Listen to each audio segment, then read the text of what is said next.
Ευχαριστώ τον Χρήστο Σκαλούμπακα και την Αναστασία την Κατσούγκρη. Τα καταφέρες, Χρήστο? Πολύ ωραία. Που έχουν αναλάβει την ομάδα των εκπαιδευτικών ως εκπαιδευτικοί και οι ίδιοι. Και ο Χρήστος και η Αναστασία είναι συνάδελφοι που έχουν δουλέψει χρόνια στην εκπαιδευτική αξιολόγηση. Και ο Χρήστος από το... ποιος είναι ο τίτλος, ο καλός τίτλος από το νοσοκομείο, το ιατροπαιδαγωγικό. Εκεί η Αναστασία που ήταν το δεξί χέρι του Πόρποδα για τα ανιχνευτικά εργαλεία, τα οποία ως εκπαιδευτικά ανιχνευτικά εργαλεία αλλά και εκπαιδευτικά εργαλεία παρέμβασης θα σας δοθούν και έντυπα και ψηφιακά, και στο διαδίκτυο δηλαδή, αλλά και έντυπα, γιατί όταν δημιουργήθηκαν ήταν πολύ λίγα τα αντίτυπα και θα φροντίσουμε να τα έχετε σύντομα μέσα από το πρόγραμμα. Δυστυχώς οι διαδικασίες, οι διαγωνιστικές είναι τέτοιες που δεν μας επιτρέπουν να τα έχουμε τα πράγματα στην ώρα τους, αλλά στο τελικό αποτέλεσμα όλες οι ΤΑΚΕΔΗ, οι σχολικές μονάδες ειδικής αγωγής θα τα έχουν σε έντυπη μορφή και όλοι οι συνάδελφοι θα μπορούν να τα έχουν σε ψηφιακή μορφή. Σας παραδίδω τότε στους δύο ικανούς συναδέλφους που είμαι σίγουρος ότι θα έχετε μια πολύ ωραία συνεδρία για το διακριτικό ρόλο των εκπαιδευτικών και εγώ πάω στις άλλες ομάδες. Χρήση του μικροφόνου, γιατί το χρειαζόμαστε από εδώ παίρνει ήχο η κάμερα. Ευχαριστούμε πολύ, κυρία Κουρμπέτη, για την ευκαιρία που μας δώσατε. Λοιπόν, αγαπητοί συνάδελφοι, σας καλωσορίζουμε και σας καλημερίζουμε. Αυτή η διαδικασία είναι μια συλλογική δουλειά και σας θέλουμε δίπλα μας. Λοιπόν, εμείς θα μιλήσουμε για την εκπαιδευτική αξιολόγηση και τη διαφοροποιημένη και ενισχυτική διδασκαλία. Δεν μπορούμε να μιλάμε για ΕΔΑΗ αν δεν μιλάμε για διαφοροποιημένη διδασκαλία μέσα στο γενικό πλαίσιο. Εμένα το ένα μου πόδι είναι στη γενική αγωγή και το άλλο στην ειδική. Οι σπουδές μου είναι στην ειδική αγωγή, υπηρετώ στη γενική αγωγή όμως. Δεν υπάρχει, λέει, μεγαλύτερη ανισότητα από την ίση μεταχείριση άνισων ανθρώπων. Μέσα στις σχολικές τάξεις, αγαπητοί συνάδελφοι, δεν έχουμε... όλα τα παιδιά δεν είναι το ίδιο. Έχουμε παιδιά με αναπηρία, με ειδικές εκπαιδευτικές ανάγκες και εμείς έχουμε μάθει μέχρι τώρα να τα διαχειριζόμαστε με τον ίδιο τρόπο. Θεωρούσαμε, και σε πολλές τάξεις δυστυχώς υπάρχει αυτό, ότι οι εκπαιδευτικοί θα πρέπει να διδάσκουν με ένα ενιαίο τρόπο όλους τους μαθητές. Αυτό σημαίνει ότι δεν λαμβάνεται υπόψη ατομικές διαφορές και δεν αναπτύσσεται το μέγιστο των δυνατοτήτων των παιδιών. Όλα τα παιδιά έχουν μια δυναμική, όλα τα παιδιά έχουν δυνατότητες. Και σαφώς δημιουργούνται διαχωριστικές γραμμές μεταξύ των παιδιών. Η διαφοροποιημένη διδασκαλία είναι η διδασκαλία που πρέπει να προσαρμόσει ο δάσκαλος τη διδασκαλία του στις ανάγκες των μαθητών. Σεβόμενος πάντα τις ατομικές διαφορές του κάθε παιδιού. Εδώ, διαφοροποιημένη διδασκαλία, τι γίνεται. Αρχή σεβασμού στη διαφορετικότητα, πρώτη αρχή μας.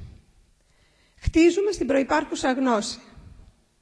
Μαθαίνουν τα παιδιά τα ουσιώδη και δεν ασχολούμαστε με πράγματα τα οποία βαραίνουν τη μνήμη τους χωρίς να είναι επικοδομητικά. Τα παιδιά μαθαίνουν με διαφορετικό τρόπο και αυτό το που θεωρώ σημαντικό, συνάδελφοι, είναι η εκμάθηση στρατηγικών μάθησης. Μαθαίνουμε τα παιδιά να ψαρεύουν και δεν τους δίνουμε έτοιμη τροφή. Ποιες είναι οι διαφορές? Είναι δημογραφικές, αυτές που συναντάμε, είναι γλωσσικές, είναι ειδησιογρασιακές, δεξιοτήτων και γνωστικού υποβάθρου. Δηλαδή αυτές οι διαφορές συναντάμε σε μια γενική τάξη. Ο εκπαιδευτικός λοιπόν χρειάζεται να βρει τρόπους ώστε να πετύχει τη συμμετοχή των μαθητών στις μαθησιακές και άλλες διαδικασίες, χρησιμοποιώντας διαφορετική μεθοδολογία.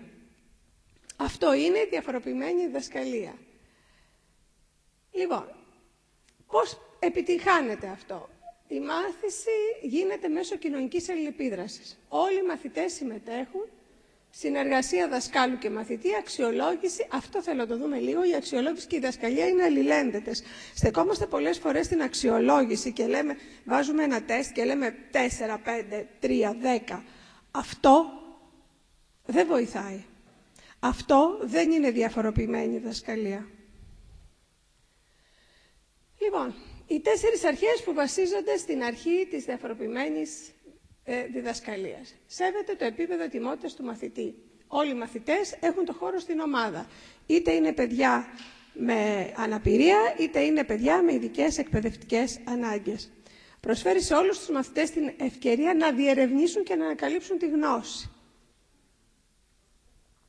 Προσφέρει σε όλους τους μαθητές δραστηριότητες που είναι εξίσου ενδιαφέρουσες, σημαντικές και ευχάριστες. Δηλαδή τα παιδιά πρέπει να περνάνε καλά στη σχολική τάξη. Πάμε να δούμε πώς είναι μια αίθουσα παραδοσιακή. Δεν λαμβάνονται υπόψη τα ενδιαφέροντα των μαθητών, ενώ σε μια αίθουσα με διαφοροποιημένη διδασκαλία τα ενδιαφέροντα των μαθητών είναι η βάση για να χτίσουμε τη διδασκαλία μας. Όλα τα παιδιά μαθαίνουν με ειδικό τρόπο. Το πρόγραμμα σε μια διαφοροποιημένη τάξη είναι προσαρμοσμένο με τις ανάγκες των μαθητών. Και κάτι άλλο πολύ σημαντικό που το συναντάμε στις γενικές τάξεις είναι ότι η μάθηση για τους εκπαιδευτικούς είναι μνήμη, απομνημόνευση γνώσεων και απόκτηση γνώσεων. Ενώ όταν μιλάμε για μια διαφοροποιημένη διδασκαλία, μιλάμε για ανακάλυψη, για διαχείριση της γνώσης από τον ίδιο το μαθητή και μετά για μεταγνώση. Πώς είναι διατεταγμένα τα θρανία? Δυστυχώς, συνάδελφοι, ακόμα και τώρα συναντάμε τάξεις με μετοπική διάταξη θρανίων. Συναντάμε, ενώ σαφώς θέλουμε ομάδες οι οποίες θα είναι ευέλικτες, θα είναι ευκίνητες, και συναντάμε προβλήματα στην αντιμετώπιση, η διαφορετικότητα, πώς αντιμετωπίζουν ένα παιδί που έχει αναπηρία ή ειδική εκπαιδευτική ανάγκη. Το θεωρούν σαν πρόβλημα. Η διαφορετικότητα όμως σε μια διαφοροποιημένη διδασκαλία δεν είναι πρόβλημα. Είναι η βάση για τον προγραμματισμό της διδασκαλίας μας. Χτίζουμε, η γνώση είναι προϊόν μιας επικοδομητικής διαδικασίας, από μέρος του μαθητή. Λοιπόν, αίθουσα διαφοροποιημένης διδασκαλίας. Δεν έχουμε, βλέπετε, συνεργασία. Ο δάσκαλος είναι συνεργάτης και όχι αξιολογητής.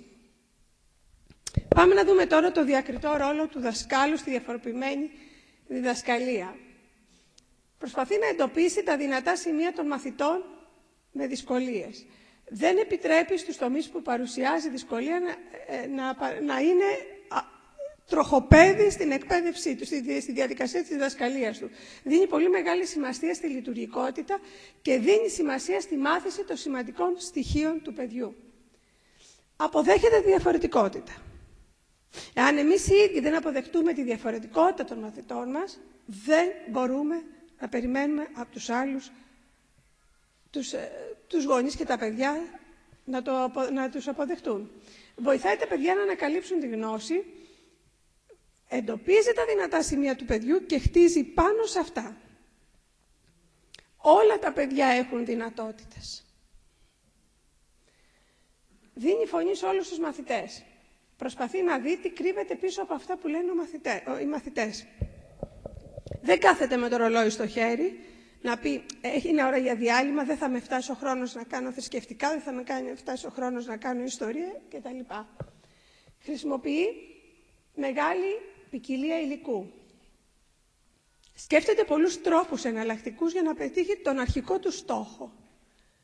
Σκέφτεται από πριν τι μπορεί να πάει λάθος σε μία δραστηριότητα πριν ξεκινήσει με τους μαθητές του και διαχειρίζεται το λάθος.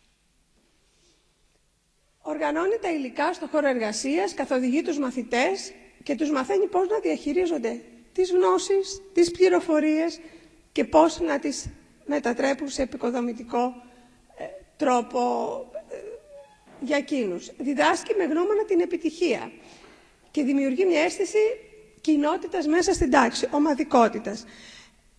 Ένα σημαντικό κομμάτι για τη διδασκαλία μας είναι ότι βάζουμε στόχους υψηλούς και ξέρουμε ότι όλοι υψηλούς, ανάλογα βέβαια με τις δυνατότητες του παιδιού, έτσι. Ξέρουμε, θέση μας είναι ότι όλα τα παιδιά θα το καταφέρουν. Εάν δεν το πιστέψουμε εμείς, δεν θα μπορέσει να περάσει αυτό στους μαθητές μας. Γιατί είναι σημαντική η διαφοροποιημένη διδασκαλία στα πλαίσια των ΕΔΑΗ.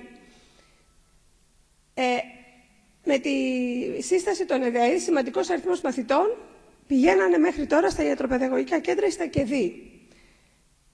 Με αίτημα την εκτίμηση ότι θα υποστηρίζονταν εντός σχολικού πλαισίου. Ο εκπαιδευτικός της τάξης αναγορεύεται σε ακόμα σημαντικότερο παράγοντα της εκπαιδευτικής διαδικασίας και της αξιολογικής. Συνάδελφοι, κακά τα ψέματα, το βάρος πέφτει πάνω μας. Η χρήση τεχνικών διαφοροποιημένης διδασκαλίας καθίσταται αναγκαία για να αντιμετωπιστούν οι ανάγκες των μαθητών που έχουν ειδικές εκπαιδευτικές δυσκολίες και ειδικές εκπαιδευτικές ανάγκες ή είναι άτομα με αναπηρία. Λοιπόν, επειδή τα πράγματα είναι απτά, θα σας παρουσιάσουμε ένα παράδειγμα διαφοροποιημένης διδασκαλίας που το έκανα στο σχολείο μου με διευθύντρια σε ένα σχολείο στον Όροπο. Είναι ένα project που τρέξαμε 3 μήνες με τη συνάδελφο της πρώτης δημοτικού. Παρουσιάστηκαν πολλές δυσκολίες όσο αφορά τη συνάδελφο, η οποία είχε πολλές αντιστάσεις στο να επιλέξει αυτόν τον τρόπο και ξεκίνησαν όλα γιατί είχαμε παιδιά, όταν γίνανε οι εγγραφές, είχαμε 5 παιδιά με σοβαρά προβλήματα λόγου. Είναι αυτό που έλεγε ο κύριος Αλεβίζος, ότι τα προβλήματα και οι δυσκολίες είναι στις γενικές τάξεις. Οπότε την έπιασε πανικός, τι θα κάνουμε, και έχουμε 5 παιδιά σε σύνολο 21 παιδιών, έχουμε 5 παιδιά με προβλήματα λόγου, έχουν λογοθεραπεία, τι θα κάνουν, θα διαβάσουν, δεν θα διαβάσουν, άγχος η συνάδελφος, και εκπαίδευσα τη συνάδελφο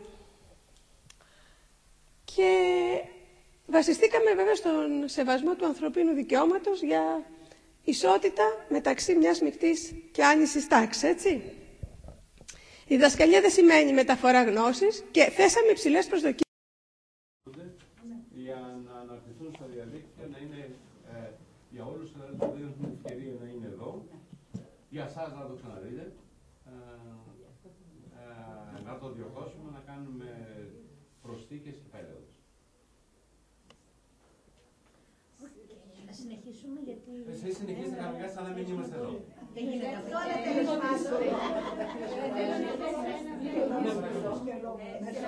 Σε ό,τι αφορά τους κλινικούς τουρμούς και τους ψυχολόγους, είναι μια βασική αρχή να μην κυκλοφορούν πολύ τα πρόσωπα και στο διαδίκτυο. Δηλαδή, εμείς με τους γονείς με τους οποίους συνεργαζόμαστε κάνουμε μια σχέση θεραπευτική. Δεν είναι δόκιμο αυτή η σχέση που υπάρχει, η θεραπευτική, η κλινική, όπως θέλετε πείτε το, να υπάρχει αυτό το πρόσωπο στο διαδίκτυο και να μπορεί ο άλλος να σε βλέπει ή να μαθαίνει για σένα που δουλεύεις, τι κάνεις, αν συμμετείχες σε αυτό το πρόγραμμα στο άλλο. Όχι, εμείς έχουμε άλλη άποψη γι' αυτό. Δεν κάνουμε κλινική εργασία εδώ, ούτε ψυχοθεραπεία, ούτε τίποτα από αυτά. Μαθαίνουμε στους υπόλοιπους πώς και μαθαίνουμε από εσάς πώς να δουλεύουμε και οι άλλοι θα μάθουν από εσάς. Έχετε πάρα πολύ δίκιο από εκπαιδευτική άποψη. Αν κάποιος έχει προσωπικό... Εγώ έχω ένα θέμα. Είναι βασική μου αρχή να μην, επειδή πιστεύω στις αρχές της κοινωνικής εργασίας, να μην εκτίθεται ο επαγγελματίας στο διαδίκτυο. Εμείς πιστεύουμε ακριβώς ότι ο επαγγελματίας εκτίθεται. Εκτίθεται στη δουλειά του. Ναι. Δεν είναι όμως... Όχι στη δουλειά του. Εδώ δεν κάνουμε όμως ούτε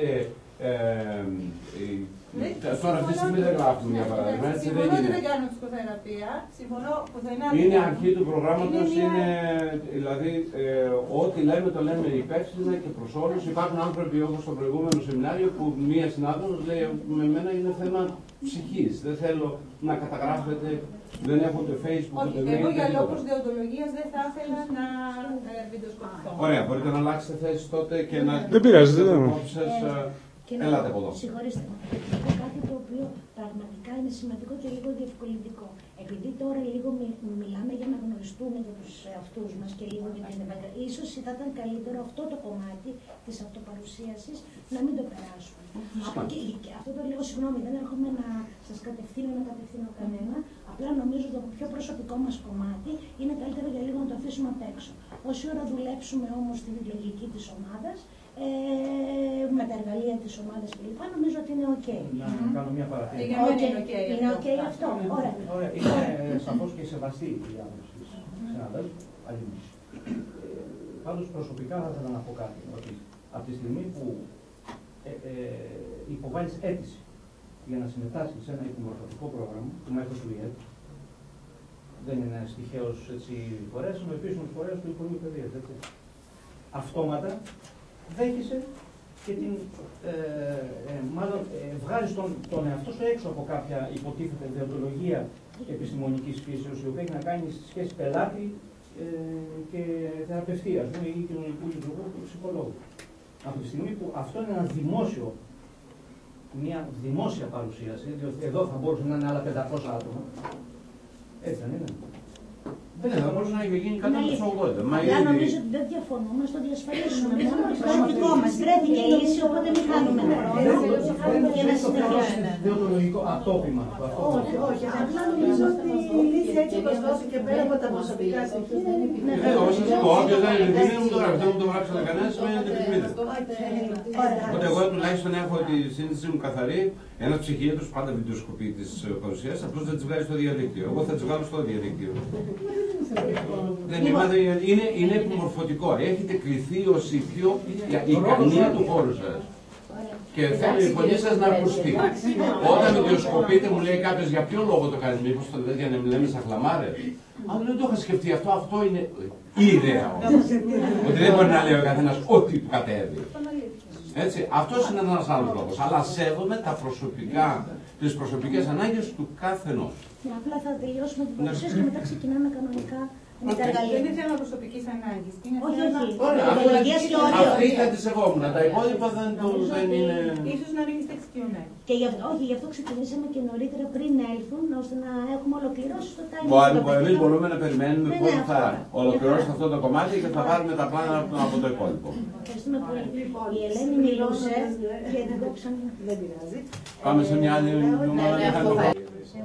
Σε ένα ερωτηματολόγιο Παναγιώτη. Και μας σύμβαση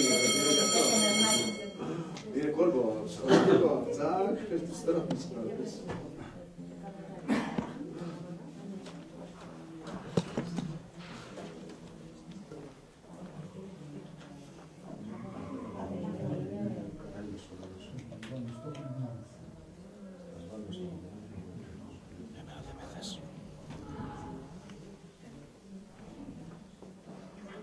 Λοιπόν, επειδή πριν να ξεκινήσουμε τον τίτλο του θέματος, αν έχετε κάποιες ερωτήσεις που σας καίνε και θέλετε να τις πούμε.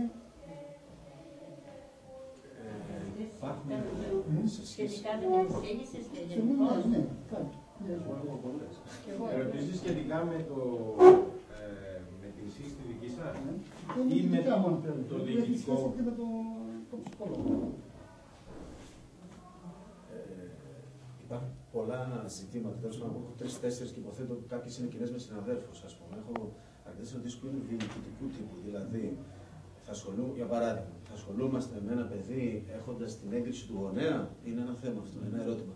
Και αυτά, πρωτού μπούμε στα ζητήματα της ουσίας, είναι ιδιαίτερα σημαντικά, γιατί αν δεν είναι ξεκάθαρα αυτά, τίποτε άλλο δεν μπορεί να λειτουργήσει. Αυτό είναι, ας πούμε, ένα ερώτημα. Ή μετά υπάρχει. Δεν στηρίζεται στον κανονισμό και μέχρι τώρα φάνηκε ότι δηλαδή και το σχολείο το ίδιο επειδή θέλουν υποστήριξη θα μπορεί να μας καλέσει το ίδιο το σχολείο. Να το συζητήσουμε τα ερωτήματα και θα Εμείς ως ΚΕΔΗ θα δεχόμαστε ένα άλλο ερώτημα που τέθηκε και το συζητούσαμε στην Κεντρική Μακεδονία όλοι οι προϊστάμενοι του ΚΕΔΗ. Θα δεχόμαστε τα αιτήματα, τις παραπομπές των γονιών για αξιολόγηση όταν προέρχονται από σχολεία όπου υπάρχει και λειτουργεί η ΕΔΕΗ. Βάσει του νομικού μας πλαισίου οφείλουμε να τα δεχτούμε.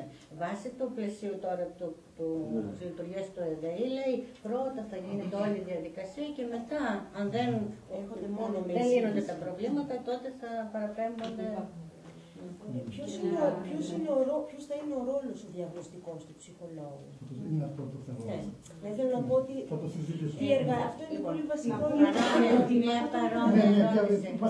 Τι εννοείται με διαγνωστική αξιολόγηση? Είναι διαγνωστικές μονάδες η ΕΔΕΗ?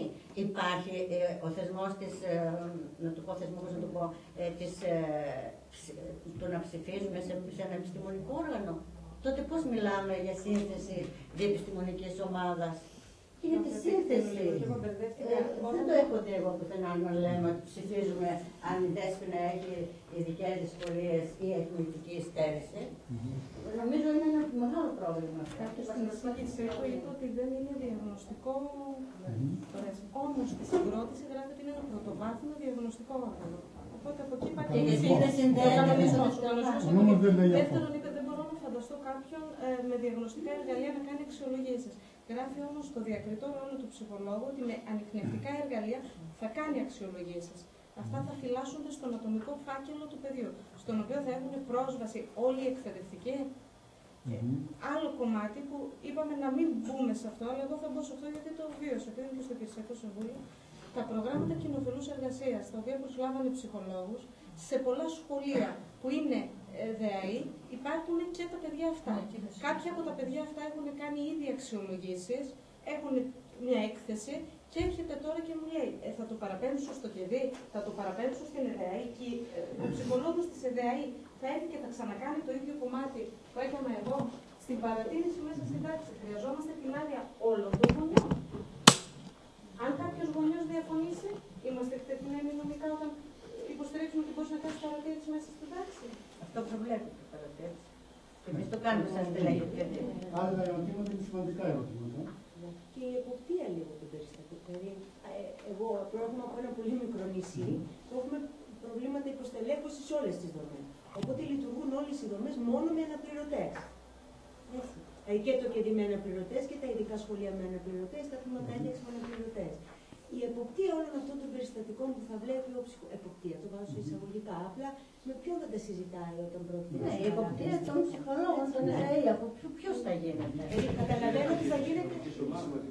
Ναι, γενικότερα. Αλλά θέλω να πω ότι όλες οι ομάδες, αν δουλεύουν με αναπληρωτές, γιατί ουσιαστικά θα απευθύνονται στην ομάδα του ειδικού σχολείου. Αλλά αν και το ειδικό σχολείο. Μπορώ να κάνω μια ερώτηση αυτό που λέτε.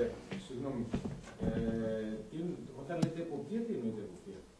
Αν είναι ένας αναπληρωτής που πρώτη φορά μπαίνει σε ένα σχολείο με μηδένα προϋπηρεσία και εμπειρία και έχει να αντιμετωπίσει πολύ δύσκολα περιστατικά. Είναι και ένας κοινωνικός λειτουργός με την ίδια, που δεν έχει πολύ μεγάλη εμπειρία. Απευθύνονται σε ένα ειδικό σχολείο, αν καταλαβαίνω καλά, που και αυτό είναι μόνο με αναπληρωτή. Αλλάζουν κάθε χρονιά, έρχουν να έρθουν. Όλο αυτό ποιος θα το συντονίζει? Ούτως ή άλλως, αν ξεχάσουμε τώρα την ΕΔΕΑΗ, δεν λέω ότι είναι άσχημο το ερώτημα, απλά σκέψεις κάνουμε. Αυτή τη στιγμή στα σχολεία μας, τα ΚΕΔΗ παντού, ακόμα και στις παράλυσεις που είναι ένας πάρα πολύ σημαντικός θεσμός, λειτουργούν όλοι με αναπληρωτές. Ένα λεπτό. Το ΚΕΔΗ όμως είναι ένα προϊστάμενο, κάποιος που είναι υπεύθυνος της ομάδας. Ναι, ένα λεπτό. Παράδειγμα, στην παράλυση στήριξη υπάρχει εποπτεία? Υπάρχει εποπτεία του ΚΕΔΗ. Ωραία, στο ειδικό σχολείο υπάρχει από το διευθυντή. Κάποιος. Και αν υπάρχει κάποιος. Εγώ τώρα δεν μπορώ να το συζητάω. Εγώ λέω για ανθρώπους που είναι στον τομέα της ειδικής αγωγής. Δηλαδή, ο διευθυντής του γενικού σχολείου. Δεν κατάλαβα την εποπτεία. Εννοείται διοικητική ή επιστημονική εποπτεία? Αυτό δεν κατάλαβα. Επιστημονική, όχι διοικητική. Επιστημονική εποπτεία. Δεν είναι απαραίτητα διευκρινισμένο ότι όταν λέμε εποπτεία εννοούμε όλη την πράγμα. Ναι, γι' αυτό το καταλάβατε. Η επιστημονική εποπτεία, η οποία σαν ψυχολόγοι φαντάζομαι όλοι θα την έχουμε ακούσει, θα την έχουμε ακούσει. που είναι άλλο πράγμα, και υπάρχει και η διοικητική που είναι άλλο πράγμα. Το διοικητικό μιλάω για το. Μιλάτε για το διοικητικό κομμάτι. Όχι το διοικητικό, το επιστημονικό κομμάτι. Πολλά περιστατικά. Μιλάω για περιστατικά που πρέπει να χειριστούμε άμεσα. Σύμφωνοι. Όταν δεν υπάρχουν μόνο αναπληρωτές, αυτό λίγο το κομμάτι είναι να το θέμα των προβληματίσει. αναπληρωτών που βάζετε. Ναι. Το κατάλαβα. Και να μην ήταν, και να μην όχι, δεν ήταν βάζει αναπληρωτές. τον βάζει το θέμα της εποπτείας. Για όλους τους ψυχολόγους. Ναι, ότι δεν έχουμε εποπτεία. Για όλη τη διεπιστημονική ομάδα. Πώς? Για όλη η εποπτεία χρειάζεται όλη η διεπιστημονική Ποιος θα ομάδα. την εποπτεία?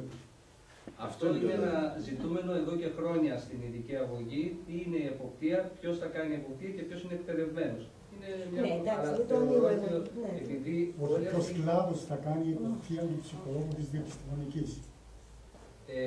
Καλό θα ήταν να υπήρχαν σύμβουλοι ειδικού εκπαιδευτικού προσωπικού. Υπάρχει ένα ζήτημα. Πέρα από αυτό, δεν είναι μόνο για τους αναπληρωτές. Και δεν είναι θεωρητικό. Είναι σημαντικό επαγγελματικό ζήτημα. Λίγο να το ξεκαθαρίσω. Εγώ προσωπικά δεν θέλω να πω σε ένα γενικότερο ζήτημα, δεν υπάρχουν σχολικοί σύμβουλοι για ψυχολόγους κτλ. Νομίζω ότι εδώ υπάρχει μια ουσία σε αυτό που είπε η συνάδελφος, στο ότι ανεξάρτητα από ότι θα πρέπει να υπάρχουν σχολικοί σύμβουλοι ψυχολόγοι και σχολικοί σύμβουλοι κοινωνική λειτουργία και όλο αυτό εδώ πέρα το πράγμα. Τώρα σε αυτές εδώ πέρα τις δομές όταν θα δημιουργούνται και όλο αυτό εδώ πέρα το πράγμα, θα πρέπει να υπάρχει και μια δομή επιστημονικής εποπτείας των δομών γενικά. Δεν απαραίτητο να είναι ψυχολόγος, μπορεί να είναι ειδικός παιδαγωγός, μπορεί να είναι κοινωνικός λειτουργός, να είναι κάποιος άνθρωπος που να μπορεί κάποιος να απευθύνεται σε αυτόν. Γιατί αλλιώς τους πετάμε ως υπηρεσία δηλαδή επιστημονική εποπτεία. Αυτό είναι άλλο το Ευαγγέλιο. Σε αυτό που λέει ο συνάδελφος, υπάρχει μια πρόταση από τα συνδικαλιστικά μας όργανα ότι θα ήταν βοηθητικό αν η εμπειρία των ΚΕΔΙ αξιοποιούνταν με εποπτικό τρόπο στις ΕΔΑΗ. Τομές που ήδη υπάρχουν δηλαδή. Γιατί μιλάμε για διάγνωση, αξιολόγηση, υποστήριξη, πράγματα που το ΚΕΔΙ τα διαχειρίζεται. Ένα άλλο ερώτημα που δεν ξέρω για τους συναδελφούς, προκύπτει ότι αυτά τα άτομα θα μπουν στη διαδικασία να ξεκινήσουν να κολυμπούν πάλι στα βαθιά όπως κολυμπήσαμε και εμείς στα ΚΔΑΗ που πρωτοήρθαμε και φτιάχναμε από μόνοι μας αξιολογητικά, ιστορικά, τα πάντα. Θα τους δώσουμε κάτι, θα είναι κάτι κοινό, δεν θα υπάρχει κάτι κοινό, θα γράφει ο καθένας ό,τι θέλει, σε οποιαδήποτε φόρμα θέλει. Υπάρχουν συγκεκριμένα εργαλεία, δεν υπάρχουν. Τι. Έτσι. Ακόμα και η παρέμβαση. Έτσι, στην παρέμβαση, ας το ονομάσουμε υποστήριξη θεραπεία, θα ακολουθήσουμε κάποια μεθοδολογία, ο καθένας κάνει ό,τι θέλει, ροζ βούλες με κόκκινες κορδέλες, τι. Δεν έχουμε κάτι δεδομένο. Ίσως θα κολυμπήσουν και πιο βαθιά και από τα ΚΕΔΙ, γιατί θα μπουν μέσα στα σχολεία και θα δεχτούν ένα κύμα εκπαιδευτικό, θα πρέπει να αλλάξουν, να διαφοροποιήσουν τις διδασκαλίες. Και αυτό που είπατε ότι δεν θα έχει φόρτο, αλλά πρέπει να αυξήσει την ικανότητα του σχολείου. Αυτό σημαίνει πολύ περισσότερα πράγματα. Δηλαδή, πρέπει να αλλάξει η εκπαιδευτική το εκείνο τρόπο που σκέφτονται και το που αντιμετωπίζουν τη διδασκαλία. Και αυτό είναι άπειρα παιδιά. Η αλήθεια σε εμάς τα παιδιά έτσι. Μην μιλάνε για τα συγκεκριμένα άτομα, να μιλήσουμε για τον ρόλο εδώ. Άρα, ερχόμαστε λίγο στο ερώτημα που ήθελα να κάνω τώρα με αυτό που λέει η συνάδελφος, είναι ότι ξεκινάμε μια ιστορία με τις ΕΔΑΗ και όλο αυτό που γίνεται με την επιμόρφωση αυτή των 48 ώρων τώρα με εμάς, που στην ουσία αποσκοπεί να φτάσουμε κάποια στιγμή σε αυτό το κομμάτι της συμπερίληψης. Αυτό όμως πέρα από ένα νομοθετικό περιεχόμενο που πρέπει να είναι ξεκάθαρο, δεν μπορεί να είναι ίξεις αφήξεις και να έχει λειτουργίες, αποσκοπεί στο να διαφοροποιήσει μια νοοτροπία στην εκπαίδευση. Διεπιστημονικά δεν λειτουργούσαμε ποτέ στην εκπαίδευση. Εδώ στην ειδική αγωγή είμαστε μια δεκαετία και ακόμη ψαχνόμαστε πολλές φορές ποιος είναι ο ρόλος του ενός και του άλλου. Το πλαίσιο που να είναι σταθερό και ξεκάθαρο, αλλά θέλει το χρόνο της και την εποπτεία. Δεν θέλει μόνο αυτό. Όταν μιλάμε, επίσης αυτό να προσθέσω, μιλήσατε κάτω πολύ σωστά, κατ' εμέ τουλάχιστον προσωπικά, για διαφοροποιημένη διδασκαλία. Έτσι. Αυτή τη στιγμή, στα σχολεία που πηγαίνουμε, και πιστεύω ότι έχω πάει σχεδόν σε όλα τα σχολεία της Σέρβιας, από Κάριστο μέχρι Δίψο, οι άνθρωποι, οι καθηγητές και ιδιαίτερα οι καθηγητές, όχι δεν γνωρίζουν ότι είναι διαφοροποιημένοι. Μένουν στη δεκαετία δεν ξέρουν ακόμα καν τι τι ρόλο έχει το ΚΕΔΙ. Όχι το ΚΕΔΙ, τι ρόλο έχει ένα σχολείο, τι ρόλο είναι ο καθηγητής του μαθησένταξης. Πώς θα μπουν αυτοί οι άνθρωποι να κατανοήσουν τη διαφοροποιημένη, γιατί πρέπει να κατανοήσεις λίγο τη διαφοροποιημένη δασκαλία για να εντάξεις, να κάνει μάλλον συγγνώμη, inclusion σε ένα παιδί με ας πούμε αυτισμό. Έτσι, θα πρέπει να γνωρίζεις κάποιες βασικές αρχές της διαφοροποιημένης. Έτσι δεν είναι? Λοιπόν, όταν δεν το γνωρίζουν αυτό, πώς θα προσπαθήσουμε εμείς να αλλάξουμε την νοοτροπία, να μιλήσουμε για inclusion όταν δεν ξέρουν καν τι είναι διαφοροποιημένη? Έτσι. Και όταν τα ΚΕΔΙ, ιδιαίτερα στη δευτεροβάθμια, δεν ξέρω αν το συμμερίζονται εκεί οι υπόλοιποι αυτό, ιδιαίτερα στη δευτεροβάθμια, το μόνο που τους απασχολεί είναι να γυρίσουν στο τέλος της γνωμάτευσης να δουν να εξετάζει προφορικά ή όχι μαθητής. Αν δεν εξετάζει προφορικά, πάει στη μία στίβα. Αν εξετάζει προφορικά, πάει στην άλλη στίβα. Αυτό. Λοιπόν, δεν ξέρω αν υπάρχει κάτι να πει. Μια πιο πεζή ερώτηση. Θεωρώ ότι αυτό είναι το πιο ουσιαστικό, αλλά μια πεζή ερώτηση. Το παιδί που έχει δυσλεξία θα πάει στο ΚΕΔΙ να πάρει την γνωμάτευση για να εξετάσει τα προφορικά ή δεν το κάνει εν τέλει αυτό? Γιατί. Μόνο το ΚΕΔΙ κάνει γνωμάτευση. Υπάρχουν ερωτήματα που βλέπω που είναι διοικητικά, δεν είναι στον ρόλο μου να σας αποδώσω. Παρόλο που ξέρω και καλύτερα να μην πω σε αυτή τη διαδικασία. Υπάρχουν ερωτήματα που θα απαντηθούν, πρέπει να εξεταστούν στο τέλος και πιθανόν να απαντηθούν. Αυτό ας έρθουμε στο θέμα μας. Και το θέμα είναι ο ρόλος του ψυχολόγου στο νέο πλαίσιο. Δηλαδή, μέχρι τώρα ξέρουμε στην Ελλάδα γενικά, έχουμε εμπειρίες ψυχολόγους σε ειδικό σχολείο, σε γιατροπαιδαϊκά, σε ΚΕΔΙ, που έχουν σχέση με την εκπαίδευση. Δεν έχουμε εμπειρία θεσμικά μέσα σε γενικό σχολείο. Είναι η πρώτη φορά που θα μπούμε μέσα, ανεξάρτητα με τις συνθήκες που μας βάζουν. Όμως, ως επαγγελματίας, όχι ως άτομο, αφήσουμε τα ατομικά και τα εργασιακά, να δούμε το θεσμό. Το επάγγελμα του ψυχολόγου μπαίνει μέσα στο σχολείο, το γενικό είναι πρώτη φορά. Λοιπόν, αυτό που προτείνω είναι, έχοντας υπόψη την ταυτότητα μας, το νόμο για τους ψυχολόγους. Τι κάνει ο ψυχολόγος? Του λέει ξεκάθαρα ότι χρησιμοποιούμε τις αρχές της επιστήμης της ψυχολογίας για να στηρίξουμε, να αναλύσουμε θέματα προσωπικότητας. Το βασικό, ο πυρήνας, ο διακριτός. Έχοντας υπόψη τη φιλοσοφία του νόμου, όχι τις αδυναμίες της διατύπωσης του κανονισμού, τις αντιφάσεις κλπ. Η φιλοσοφία, τις αρχές. Να προσπαθήσουμε με την εμπειρία που έχετε, γιατί πρέπει να το επεξεργαστούμε αυτό. Δεν είναι θέμα να το αντιγράψουμε από κάτω. Είναι θέμα να επεξεργαστεί και να διατυπωθεί από εμάς, επαγγελματικά. Ούτε με άλλους κλάδους, είναι θέμα των ψυχολόγων. Ο διακριτός του ρόλος. Γι' αυτό προτείνω, νομίζω είναι το καλύτερο να χωριστούμε σε δύο ομάδες για να μιλάμε και όλοι, μετά να έχουμε ένα 20 λεπτό και μετά τις να μην κάνουμε διοικητικές ερωτήσεις να χωρίσουμε σε δύο ομάδες. Λογικά θα είναι οι ίδιες ερωτήσεις, συγγνώμη παρεμβαίνω. Οι ίδιες ερωτήσεις θα είναι. Λογικά οι ερωτήσεις θα είναι οι ίδιες. Θα πρέπει να δούμε, να το χωρίσουμε κάθε μέρα σε δύο μεγάλους τομείς, προτείνω, μην γνώμη, στο επιστημονικό και στο διοικητικό. Εντάξει, δηλαδή, ο νέος θεσμός που in quotes επιβάλλει ή προτείνει και προτρέπει τους ψυχολόγους να μπουν πλέον στη γενική αγωγή, έτσι, γιατί αυτό είναι το ζητούμενό μας, αυτό θα πρέπει να το δούμε και από διοικητικής άποψης και από επιστημονικής. Να δούμε τον ρόλο πρώτα, όχι πώς θα τον διοικήσουμε. Ο ρόλος. Είχαν γνωριστεί από αυτούς τους ρόλους. Ευχαριστούμε. Είμαι η Μαρινά Γιαπρίνη. Είμαι 13 χρόνια στο ΚΕΔΙ της Εράσμου, στην Κιλίνη. Είμαι κοινωνική λειτουργός και νηπιαγωγός. Ήρθα κι εγώ, όπως οι περισσότεροι από εμάς, με πολλά ερωτηματικά. Με πειράζει λιγάκι έτσι, αυτό το κομμάτι της υποστήριξης που δεν καταφέραμε έτσι να το προάγουμε όσο θα έπρεπε όλα αυτά τα χρόνια μέσα από τον δρόμο που διανύσαμε στα ΚΕΔΙ.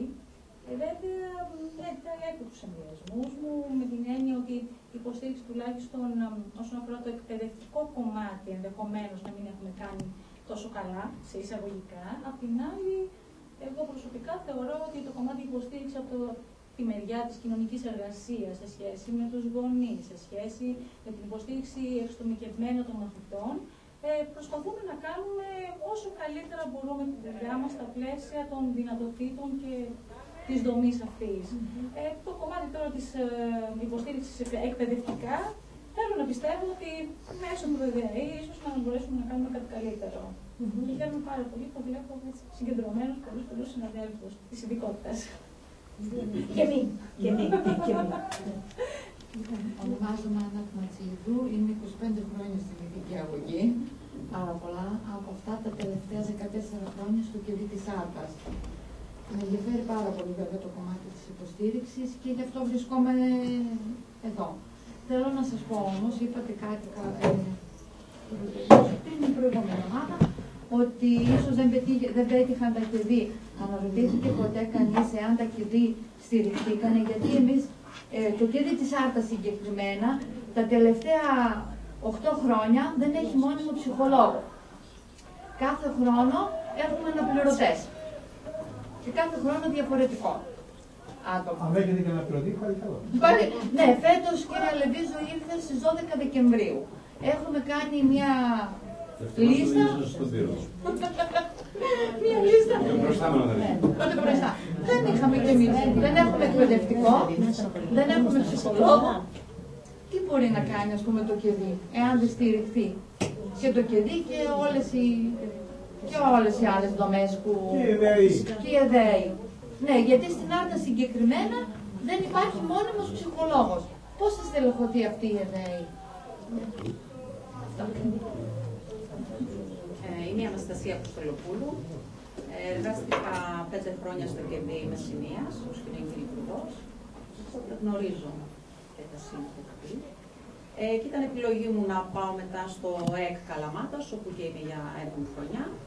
Ήθελα ως ειδικότητα, θεώρησα εκείνη την εποχή ότι μπορώ να προσφέρω περισσότερο ως κοινωνική λειτουργός στο ΕΚ. Και εδώ ήρθα σε αυτό το πρόγραμμα σίγουρα με πολλά ερωτηματικά και από συναδέλφους που έχουν προσληφθεί στα πλαίσια αυτού του προγράμματος. Αλλά και μάλλον το υποσυνείδητό μου με έσπρωξε, γιατί είναι μια προσωπική επιθυμία να εργαστώ σε γενικό σχολείο γενικής. Και απλά με ανησυχεί λίγο πώς θα σταθεί ο συνάδελφος κοινωνικός λειτουργός που δεν έχει εμπειρία στο σχολείο γενικής αγωγής, γιατί δεν είναι εξοικειωμένη η εκπαιδευτική, και δεν του λέω αυτό που είναι εκπαιδευτική διάθεση, με το ρόλο του. Πρέπει να ξέρει και αυτός τι θα κάνει. Ένα συναισθημά μου αναμονή. Έχει να κάνει. Απλώς να πω ότι η κοινωνική λειτουργία είναι μια ειδικότητα η οποία έχει τις μεγαλύτερες δυσκολίες στα γενικά σχολεία. Δεν είναι κανένας εξοικειωμένος. Οι ψυχολόγοι έχουν κάποια ιδέα για εκπαιδευτική. Η κοινωνική είναι κάτι πολύ πρωτόκολλο για τους ψυχολόγους. Αυτό λοιπόν ξέρω ότι είναι. Και ειδικά στο πλαίσιο της συμπεριληπτικής εκπαίδευσης είναι πολύ πιο συγκρουσιακός ο ρόλος μας από τις άλλες δομές και σε άλλα πλαίσια. Να μας πει και συνάδελφος που είναι ανάμεσά μας, γιατί είναι μαζί μας. Είμαι η Καταβούλη Κυριακή, είμαι κοινωνική λειτουργός στο σχολείο εδώ. Έτσι έχω ένα μεταπτυχιακό και εμπειρία στην ειδική αγωγή και στην εκπαίδευση και είμαι εκπαιδευόμενη οικογενειακή συστημική θεραπεύτρια. Και ήρθα έτσι για να κερδίσω από την εμπειρία όλων. Ωραία. Αν άκουσα καλά, και συγχωρήστε με μόνο για να δώσω μια ταυτότητα σε αυτή την ομάδα μας, άκουσα πως οι περισσότεροι άνθρωποι εδώ, επαγγελματίες, έχετε μεγάλη εμπειρία σε σχολεία ειδικής αγωγής και έχετε εμπειρία ακροβατώντας με σχολεία γενικής παιδείας.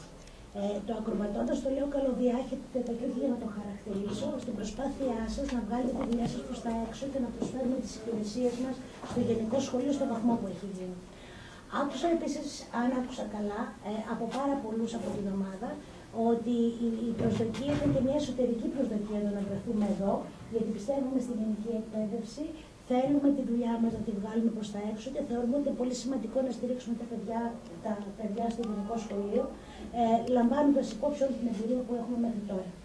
Το τρίτο που άκουσα, αν άκουσα επίσης καλά, είναι ότι μπαίνει γενικά ένας προβληματισμός ως προς το κεφάλαιο που έχουμε στα χέρια μας αυτή τη στιγμή για να κινηθούμε με τα ΣΔΕΗ, και της ΕΔΑΗ, γιατί αυτή τη στιγμή ξεκινάει αρκετά καθυστερημένα.